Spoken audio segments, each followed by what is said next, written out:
کا واقعہ۔ ایک مرتبہ کا ذکر ہے کہ ایک نیک اور پرہیزگار شخص جنگل میں اللہ کی عبادت میں مشغول رہتا تھا۔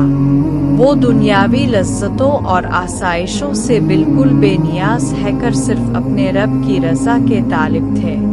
ایک دن ایسا ہوا کہ ایک شکاری جنگل میں آیا اور اس نے اپنے کتوں کو ساتھ رکھا تھا۔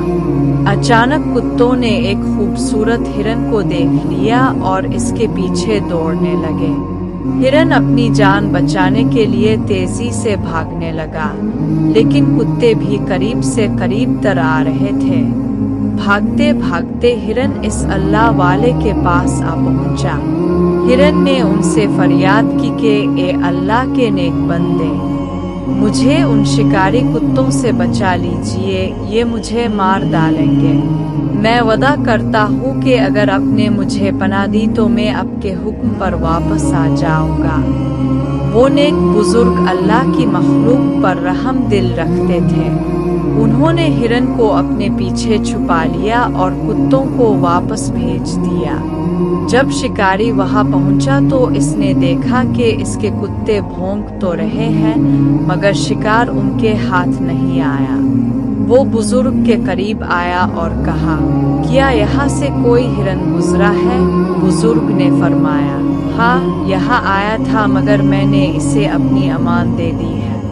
شکاری نے حیرت سے کہا، یہ کیسے ممکن ہے کہ ایک جانور آپ کے وعدے پر بھروسہ کرے اور واپس آ جائے؟ جانور تو عقل نہیں رکھتے۔ بزرگ مسکرائے اور بولے، اگر اللہ چاہے تو جانور بھی وعدہ پورا کر سکتے ہیں۔ یہ بات ہو ہی رہی تھی کہ اچانک ہرن واپس آ گیا۔ اس نے کہا، اے اللہ کے ولی، میں وعدہ نبھانے آیا ہوں۔ آپ نے مجھے پناہ دی تھی اور میں نے وعدہ کیا تھا کہ واپس آؤں گا۔ یہ منظر دیکھ کر شکاری پر بہت گہرا اثر ہوا۔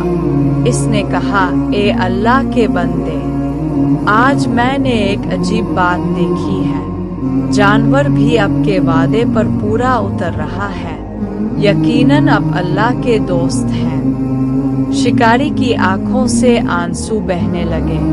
اس نے اپنے کتوں کو واپس بلایا اور کہا، آج سے میں کسی جانور کو بے جان نہیں ماروں گا۔ میں بھی اپنی زندگی کو اللہ کی عبادت اور اس کی مخلوق پر رحم کرنے کے لیے وقف کرتا ہوں۔